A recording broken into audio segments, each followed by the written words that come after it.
이 시간도 하나님의 크신 은혜와 사랑이 저와 여러분에 가득하길 주의 이름으로 축원합니다.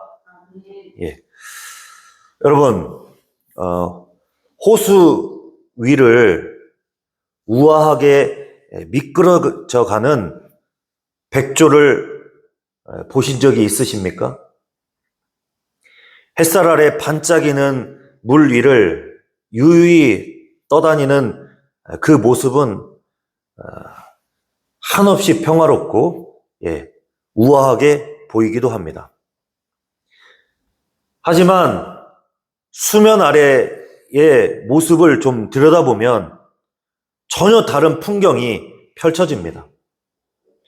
물에 뜨기 위해서, 그리고 물살에 떠내려가지 않기 위해서 그 발을 보이지 않는 곳에서 쉴 새 없이 물을 차며 사투를 벌이고 있습니다. 아마 우리의 신앙이 마치 이 백조와 같지 않을까요?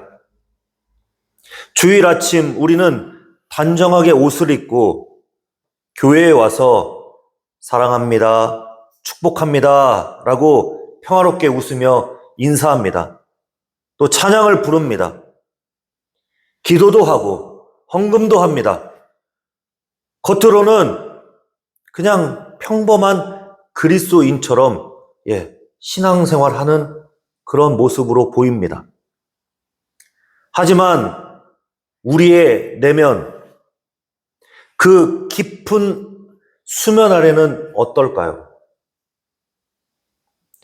어제 저녁 누군가에게 쏟아냈던 분노 섞인 말들, 한 주간 누군가를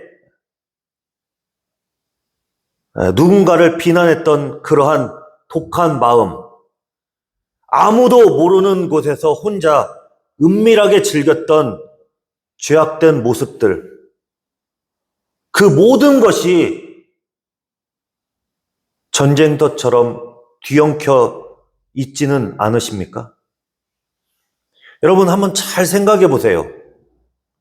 우리가 교회 문턱만 넘어서면 가면을 쓸 때가 많이 있습니다. 괜찮은 척, 거룩한 척 하지만 마음 한구석에는 깊은 한숨과 함께 이런 질문이 퍼져 오릅니다. 예수님을 믿으면 새 사람이 되는데 왜 나는 여전히 똑같을까? 어제 회개하고 오늘 또 넘어지는 나는 정말 구원받은 사람이 맞을까? 라는 그런 질문이 우리 속에서 피어오릅니다. 이 반복되는 실패 앞에서 우리는 공고해집니다. 이미 이 문제로 우리는 지쳐 있습니다. 탈진한 분도 있을 겁니다. 아마 이 모든 것을 그냥 내려놓고 될 대로 되라는 식으로 살아가고 있는 분도 있을 것입니다. 오늘 우리가 함께 읽은 로마서 7장은 바로 이렇게 공고한 사람을 위한 하나님의 특별한 말씀이다라는 것을 기억하시기 바랍니다. 놀랍게도 오늘 본문에서 가슴을 치며 오라 나는 공고한 사람이로다라고 통곡하고 있는 사람은 갓 교회에 나온 초신자가 아닙니다. 그는 다메섹 도상에서 부활하신 예수님을 만난 사람이고 산전수전을 다 겪고 신앙의 연륜이 깊은, 어떻게 보면 신앙에 무르익은 위대한 사도 바울입니다. 그 위대한 바울 사도가 지금 이렇게 고백하고 있어요. 내 속, 곧 내 육신에 선한 것이 거하지 아니하는 줄 아노니 원함은 내게 있으나 선을 행하는 것은 없노라. 그렇게 고백하고 있어요. 여러분, 이게 위대한 사도의 고백입니다. 바울은 우리보다 앞서 이 공고함의 자리를 경험했고 바로 그 자리에서 하나님의 위대한 복음을 재발견했습니다. 사랑하는 성도 여러분, 오늘 예수님께서 이 본문을 통해 공고한 우리에게 주시고자 하는 메시지가 있습니다. 그것은 우리 안에 철저한 영적 갈등, 죄에 대한 아픔과 이 죄에 대한 아픔이 하나님께 버려졌다라는 증거가 아니라 오히려 우리 안에 생명이 있다라는 가장 확실한 증거라는 것을 전하고 있다라는 것입니다. 다시 한번 말씀드립니다. 우리 안에 이러한 처절한 영적 전쟁, 이 영적 갈등이, 이 죄에 대한 아픔이 우리가 하나님께 버려졌다라는 증거가 아니라 오히려 우리 안에 예수 그리스도의 생명이 있다라는 확실한 증거라는 사실을 기억하시기 바랍니다. 더 나아가 이 공고함의 자리, 이 실패의 자리, 이 절망의 자리가 바로 하나님의 은혜가 폭포수처럼 쏟아지는 시작점이며 우리를 예수 그리스도께로 필사적으로 달려가게 만드는 하나님의 섭리라는 것을 잊지 마시기를 바랍니다. 그럼 먼저 바울이 겪고 있는 이 전쟁의 실체를 우리가 깊이 들여다볼 필요가 있습니다. 바울이 어떤 탄식을 하며 이 전쟁을 하고 있는지 14절 말씀을 같이 한번 읽어보도록 하겠습니다. 로마서 7장 14절입니다. 우리가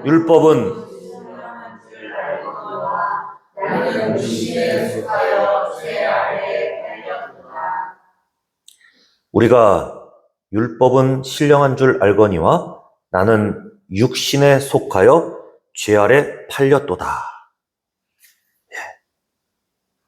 바울은 육신에 속하여 죄 아래 팔렸다라고 탄식하고 있어요. 육신에 속하여 죄 아래 팔렸다. 여기서 여러분, 바울이 말하는 육신이라고 하는 말은 단순히 우리의 몸을 말하는 게 아닙니다. 이것은 아담이 타락한 이후 우리 안에 뿌리 깊게 박혀있는 하나님을 거역하는 본성,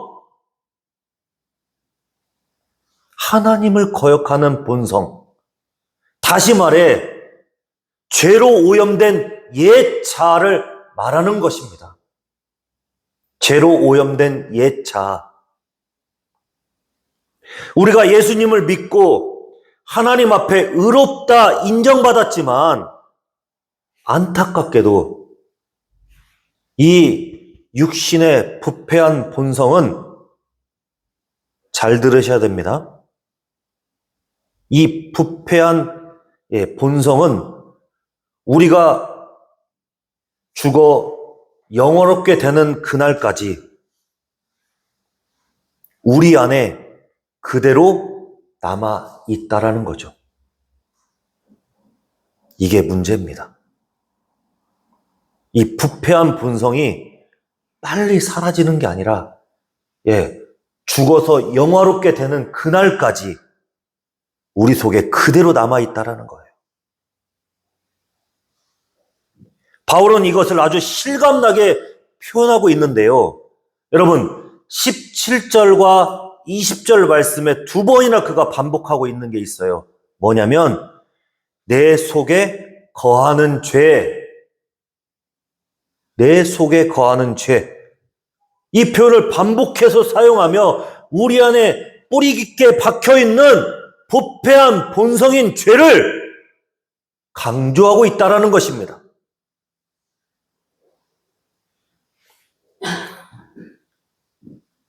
특히 거한다 라는 이 말, 내 속에 거하는 죄라고 할 때 여기 거한다 라고 하는 이 말은 원어로 볼 때 여러분 잠시 들렸다 그냥 가는 손님을 말하는 게 아닙니다.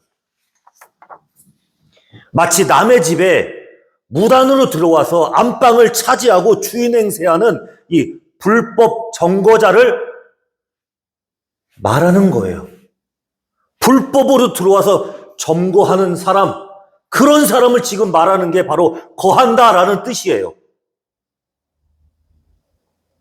예수님이 내 마음의 주인이 되셨지만 쫓겨난 옛 주인, 죄가 여전히 내 마음 한구석에 들어와서 끈질기게 죄의 영향력을 행사하는 것을 말하는 거예요. 그래서 바울이 이렇게 고백하고 있어요. 19절 말씀을 같이 한번 읽어보도록 하겠습니다. 내가 원하는 바 선을 행하지 아니하고 도리어 원하지 아니하는 바 악을 행하는도다. 바울이 지금 어떻게 고백하고 있습니까? 죄가 여전히 영향력을 행사하고 있으니까 내가 선을 행하고 싶은데 선을 행하지 못하고 도리어 원치 아니하는 악을 행한다라고 말하고 있어요. 여러분, 이 모순된 고백을 우리도 할 수밖에 없다라는 겁니다. 바로 이 지점에서 많은 성도가 깊은 좌절과 이 공고함에 빠져들 수밖에 없는 것입니다. 하나님, 나는 왜 이렇게 의지가 약할까요? 나는 정말 거듭난 사람이 맞을까요? 이렇게 고백합니다. 이처럼 우리가 이 공고한 문제를 겪을 때가 참 많이 있어요. 저도 마찬가지예요. 또 이 문제 앞에 좌절할 때가 많이 있어요. 여러분, 우리는 여기에서 복음의 첫 번째 복된 소식에 귀를 기울여야 합니다. 하나님께서 우리에게 주신 이 복된 복음의 첫 번째의 소식에 귀를 기울여야 돼요. 특히 이 원리를 우리가 기억해야 합니다. 여러분, 시체는 죽었기 때문에 고통을 느끼지 못하죠? 맞죠? 죽은 고기는 강물을 거슬려 올라가지 못합니다. 그냥 물결에 휩쓸려 떠내려갑니다. 만약 여러분이 죄를 짓고도 아무런 꺼리낌이 없고 마음이 그냥 편안하다면 이것이야말로 정말 위험한 상태에 있다라는 겁니다. 정말 위험한 상태예요. 하지만 죄를 지었을 때마다 마음이 찢어지게 아프고 내가 왜 이랬을까? 하나님, 내가 또 이렇게 죄로 넘어졌네요. 내가 주님을 배반했네요. 괴로워하면서 인정하는 것. 그것은 여러분 안에 새로운 생명, 바로 성령님이 계시다라는 증거라는 것입니다. 어두운 방에 빛이 들어오면 그동안 보이지 않았던 먼지들이 보이기 시작하죠? 맞죠? 그것은 여러분 이것처럼 성령의 거룩한 빛이 우리 마음을 강하게 비추고 계시기에 예전에는 아무렇지 않았던 그렇게 막 즐겼던 죄가 이제는 참을 수 없는 고통으로 우리에게 다가오는 것이에요. 그러니 여러분, 우리가 이 갈등을 여러분 두려워하지 마십시오. 이 전쟁은 여러분이 하나님의 자녀라는 증거이며 살아있다라는 증표라는 것입니다. 여러분이 공부하다면 그것은 여러분이 죽은 것이 아니라 살아있다라는 것을 말하는 것입니다. 그런데 여러분, 여기서 우리는 더 깊은 질문에 서게 되는 겁니다. 하나님은 왜 이토록 이 전쟁을 왜 우리에게 허락하시는 걸까요? 왜 죄의 뿌리를 단번에 뽑아내지 못하시고 왜 이토록 철저하게 우리를 실패하도록 왜 이렇게 계속해서 이런 마음을 이 갈등을 겪도록 왜 우리를 그냥 두시는 것일까요?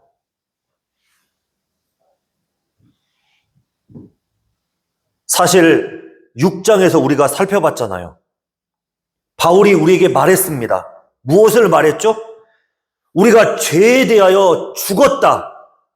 우리가 십자가에서 예수님과 함께 죄에 대하여 죽었다라고 우리에게 분명히 선언했습니다. 죄가 더 이상 우리를 지배할 수 없다라고 얘기했어요. 그런데 왜 7장은 여전히 죄와 싸우며 패배하는 모습을 우리에게 보여주고 있을까요? 여러분, 이게 성경이 잘못되고 모순된 게 아닙니다. 이게 바로 이미 구원받았으나 아직 완성되지 않은 성도의 실존이기 때문인 거예요. 여러분, 우리가 신학에서도 이미와 아직 그것을 얘기하거든요. 우리는 이미 구원받았으나 아직 완성되지 않은, 그리고 아직 심판이 완성되지 않은, 주님께서 심판하지 않은 그런 상황 가운데 놓여있기 때문에 이미와 아직 이 상태에 우리가 살고 있기 때문에 그런 거예요. 여기에는 공고한 우리를 향한 하나님의 깊고 놀라운 하나님의 섭리가 숨어져 있어요. 그것은 바로 우리가 가지고 있는 다시 말해서 내 힘으로 뭔가 해보려고 하는 이 교만을 완전히 하나님께서 박살내시고자 이렇게 우리를 놔두신다라는 거예요. 여러분, 예수님께서 누가복음 18장에서 말씀하신 비유가 있어요. 두 사람이 성전에 올라가서 기도합니다. 근데 그 한 사람이 누구냐면 바리새인이에요. 바리새인이 서서 하나님이여 나는 다른 사람과 같이 아니함을 감사하나이다 라고 자랑하며 자기의 의를 가득 찬 자기의 의를 드러내며 그렇게 하나님 앞에 기도했어요. 그는 공고하지 않았습니다. 그러나 멀리 서서 눈을 들어 하늘을 쳐다보지 못하고 가슴을 치며 기도하고 있는 세리, 하나님이여 불쌍히 여기서도 나는 죄인이로소이다 라고 그가 고백했어요. 세리의 마음은 공고했습니다. 그 다음 예수님께서 뭐라고 얘기하시는지 한번 우리 살펴볼까요? 누가복음 18장 14절 말씀을 같이 한번 읽어보도록 하겠습니다. 내가 너희에게 이르노니 이에 저 바리새인이 아니고 이 사람이 의롭다 하심을 받고 그의 집으로 내려갔느니라. 무릇 자기를 높이는 자는 낮아지고 자기를 낮추는 자는 높아지리라 하시니라. 아멘. 사랑하는 성도 여러분, 복음은 공고하지 않고 자기 의에 가득 찬 사람을 위한 것이 아니라 자신의 공고함을 인정하는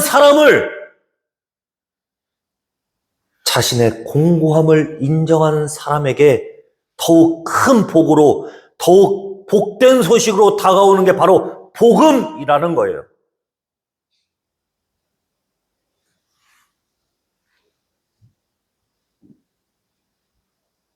그래서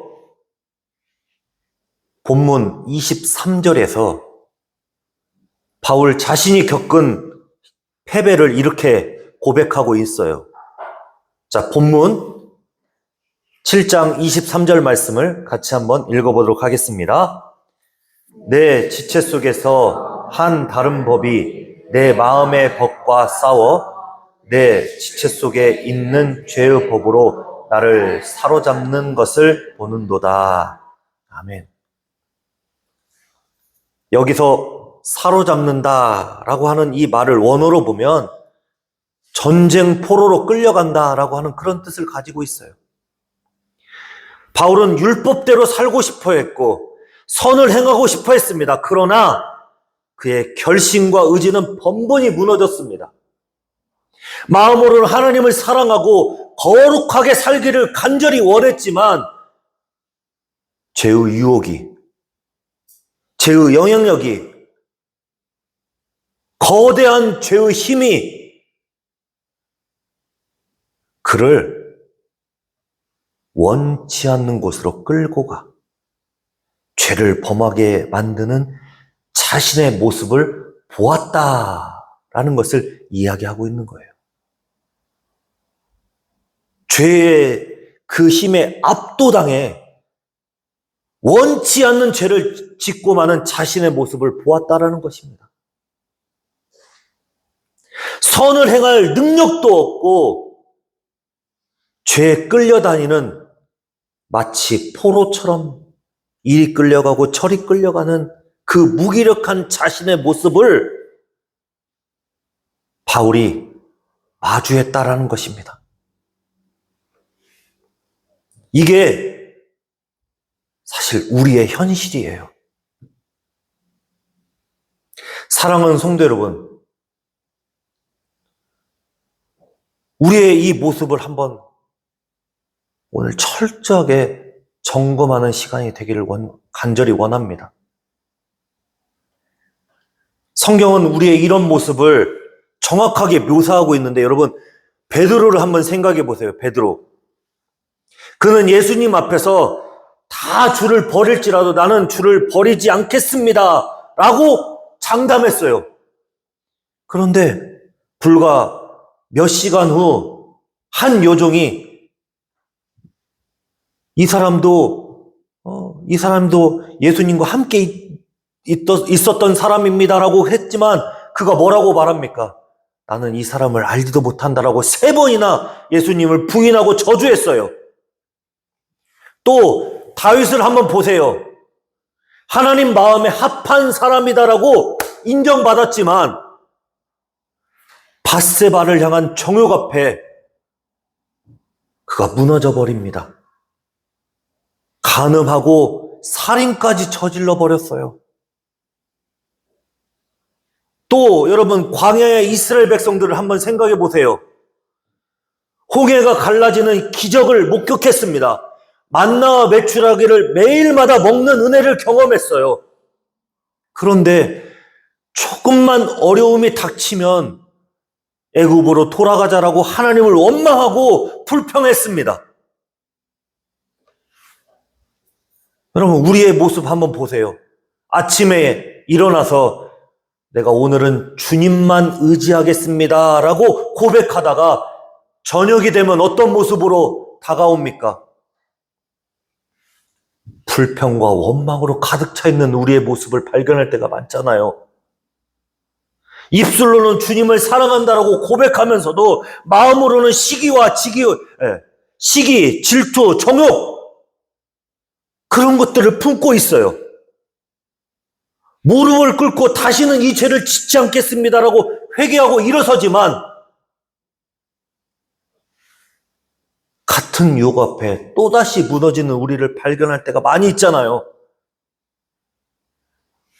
이게 바로 바울이 말한 원함은 내게 있으나 행함은 없도다라고 하는 그런 말인 거예요.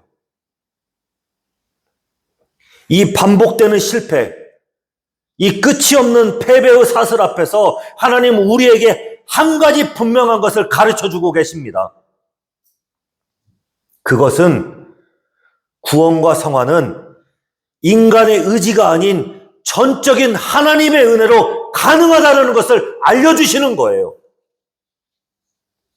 하나님은 우리의 실패를 통해서 우리의 힘으로 안 된다는 것을 알게 하시고 우리에게 확인시켜 주십니다. 왜냐하면 우리가 우리 스스로의 힘으로 거룩해질 수 있다면 십자가는 무용지물이 되는 것이고 우리는 자기 의에 취해서 여러분 교만해질 수밖에 없는 거예요. 하나님은 우리의 실패를 통해서 우리가 나 자신을 신뢰하는 것을 멈추게 하시고 이 멈추는 것을 원하고 계시는 겁니다. 나 자신을 신뢰하는 것을 멈추기를 원하시는 거예요. 그러므로 이 공고함은 오직 예수님만을 필사적으로 붙들게 만들며 아프지만 감사함으로 하나님께 맞는 사랑의 채찍이 되는 것입니다. 그래서 마침내 바울의 감정이 터져 나옵니다.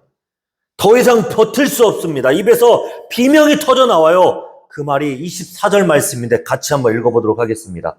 로마서 7장 24절입니다. 오호라 나는 공고한 사람이로다. 이 사망의 몸에서 누가 나를 건져내랴. 여기서 공고하다라고 하는 이 말을 원어로 보면 전쟁에서 지쳐서 완전히 탈진한 상태, 또 고문을 받아서 굳은 살이 박혀 감각이 없는 상태를 말하는 게 바로 공고하다라는 그런 뜻을 가지고 있어요. 여러분, 이 말은 그냥 단순한 탄식이 아니에요. 하나님, 저는 이제 포기합니다. 하나님, 제 힘으로는 도저히 못하겠습니다. 하나님, 저는 항복합니다. 라고 하는 이 철저한 백기투항을 얘기하는 거예요. 사랑하는 성도 여러분, 바로 이 항복의 자리가 기적의 자리임을 잊지 마시길 바랍니다. 이 공감의 자리가 바로 은혜의 출발점이라는 것을 잊지 마시기 바랍니다. 여러분, 바울이 이렇게 고백하니까, 자신이 그 공고함을 인정하니까 그의 질문이 여러분 완전히 바뀐 것을 우리가 주목할 필요가 있어요. 그는 더 이상 어떻게 내가 선을 행할까라고 하나님 앞에 묻지 않았습니다.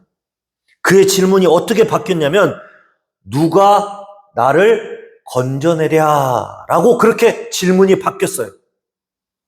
누가 나를 건져내랴. 시선이 완전히 바뀐 것을 보게 됩니다. 구원은 나의 노력으로, 내가 가지고 있는 힘으로, 방법으로 되는 것이 아니에요. 내 밖에서 나를 건져내실 구원자가 있다라는 것을 깨닫는 거예요. 내가 나를 뜯어고치는 것이 아닙니다. 거룩하신 하나님께서 죄악의 늪에 빠져 허우적대는 나를 밖으로 끄집어내는 것, 그것이 바로 여러분 이 지금 이렇게 시선이 바뀐 거잖아요. 나를 끄집어내서 해결해 주는 것. 그리고 마침내 여러분, 그가 그렇게 끄집어낸 상태에서 위대한 반전이 나오고 있잖아요. 25절 한번 보세요. 25절. 칠흑과 같은 어둠 속에서 한 줄기 빛이 터져 나오고 있잖아요. 뭐라고 얘기하고 있죠? 우리 주 예수 그리스도로 말미암아 하나님께 감사하리로다. 할렐루야. 여러분, 이게 바로 공고한 사람을 위한 복된 복음의 소식이에요. 굿 뉴스잖아요. 바울은 자신의 상태가 갑자기 변한 것에 감사한 게 아닙니다. 여전히 죄의 본성에 꿈틀거리고 있어요. 25절 하반절 말씀에 보세요. 그런즉 내 자신이 마음으로는 하나님의 법을, 육신으로는 죄의 법을 섬긴다. 여전히 영적 전쟁이 계속되고 있습니다. 공고함은 여전히 지속되고 있어요. 하지만 바울의 시선은 자신의 더러운 내면을 벗어나 자신을 위해 십자가에서 죽으신 예수님께로 시선이 완전히 바뀌어졌던 것을 보게 되는 겁니다. 그의 시선이 자신에게서 예수님께 완전히 바뀌어진 것을 보게 된다는 겁니다. 사랑하는 성도 여러분, 이게 바로 복음의 핵심이에요. 내가 율법을 지킬 수 없을 때 예수님께서 나를 대신하여 율법의 모든 요구를 다 완성하셨습니다. 내가 죄의 유혹 앞에 패배하여 쓰러질 때 예수님께서 이미 십자가에서 죄와 사망의 법에서 나를 완전히 구원하여 주셨어요. 승리하셨어요. 하나님은 우리의 행위를 보시고 우리를 받아주신 것이 아니라 우리가 덮고 있는 바로 예수님께서 우리를 덮어주신 그 완전한 의를 보시고 너는 내 사랑하는 아들이야. 너는 점도 없고 흠도 없는 내 딸이야 라고 선언하여 주신 것입니다. 그래서 여러분 로마서 8장 1절이 우리에게 이렇게 선포하고 있는 거예요. 어떻게 선포하고 있죠? 같이 한번 읽어보도록 하겠습니다. 그러므로 이제 그리스도 예수 안에 있는 자에게는 결코 정죄함이 없나니. 아멘. 그러므로 이제 그리스도 예수 안에 있는 자에게는 결코 정죄함이 없다. 여러분 7장에 철저히 이 공고함에 빠져 있었던 자들에게 시선을 돌려 예수 그리스도를 영접한 자들에게 8장의 영광스러운 해방으로 건너가는 유일한 다리를 건너게 하십니다. 그리고 여러분 8장 2절이 우리에게 또 이렇게 선포하고 있는데 8장 2절 말씀 같이 한번 읽어보도록 하겠습니다. 2절입니다. 시작. 이는 그리스도 예수 안에 있는 생명의 성령의 법이 죄와 사망의 법에서 너를 해방하였습니다. 아멘. 우리를 자유케 하시는 분은 예수 그리스도이십니다. 공고한 우리의 싸움은 혼자 하는 것이 아닙니다. 내 안에 계신 바로 주님과 함께, 나를 도우시는 주님과 함께 나아가는 겁니다.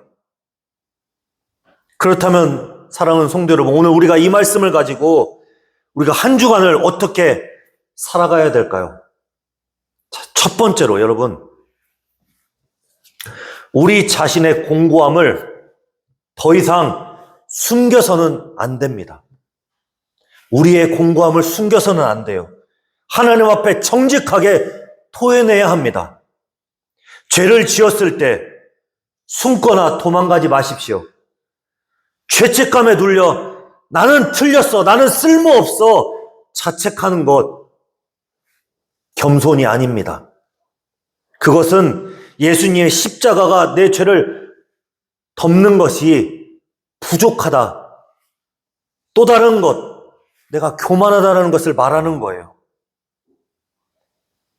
여러분, 실패의 자리, 넘어진 그 진흙탕 속에서 즉시 손을 내밀으십시오. 주님, 제가 또 넘어졌습니다. 주님, 저를 일으켜 세워주십시오. 저는 공고한 사람입니다. 제가 주님이 오늘도 필요합니다. 라고 간구하십시오. 이 참된 회개와 이 은혜의 손길이 바로 주님께서 여러분을 일으켜 세워주실 것이고 그 공고함에서 건져내실 거라고 저는 믿습니다. 그리고 두 번째, 나의 노력이나 힘이 아닌 성령님을 의존해야 합니다. 성령님을 의존해야 돼요. 아침마다 성령님께 성령님 오늘도 함께하여 주십시오라고 기도하십시오. 분노가 치밀어 오를 때마다, 유혹이 닥쳐올 때마다 여러분 딱 10초만 멈추고 성령님을 의존하십시오. 기도하십시오. 성령님께 부르짖으십시오. 매 순간마다 여러분이 그렇게 부르짖는다면 우리의 싸움은 우리의 의지력이 아니라 매 순간마다 성령께서 도우셔서 그 모든 것들을 잘 피해가게 하실 것이고 잘 승리하게 하실 거라고 저는 믿습니다. 그리고 마지막 세 번째로 여러분 혼자 싸우지 마십시오. 믿음의 형제자매에게 제가 너무 힘든데 제가 정말 기도 부탁합니다. 이렇게 좀 기도해 주십시오라고 여러분 이렇게 손 내밀어 보십시오. 하나님은 우리의 공동체 안에서 서로의 짐을 지게 하셨어요. 혼자 있을 때 우리가 더 공고해집니다. 우리는 천국 가는 그날까지 이 영적 전쟁을 계속해서 싸워야 되기 때문에 여러분 우리가 이렇게 함께 모여있는 우리 공동체 형제자매들에게 기도의 부탁을 여러분 하십시오. 그러면 서로의 짐을 짊어지고 나아갈 때 분명히 우리가 더욱 힘있게 나아갈 거라고 저는 믿습니다. 사랑하는 성도 여러분, 이번 한 주간 죄와 싸우되 내 힘이 아닌 십자가의 은혜로 성령의 능력으로 싸우십시오. 나의 공감을 깨달을 때마다 더욱더 예수 그리스도를 강하게 붙잡고 승리하시기를 소망합니다. 그리고 오라 나는 공고한 사람이로다 라고 하는 이 탄식이 편하여 우리 주 예수 그리스도로 말미암아 감사하리로다 라고 하는 승리의 찬양이 저와 여러분에게 터져나와 더 복된 한 주간을 살아가는 저와 여러분 되길 주의 이름으로 축원합니다.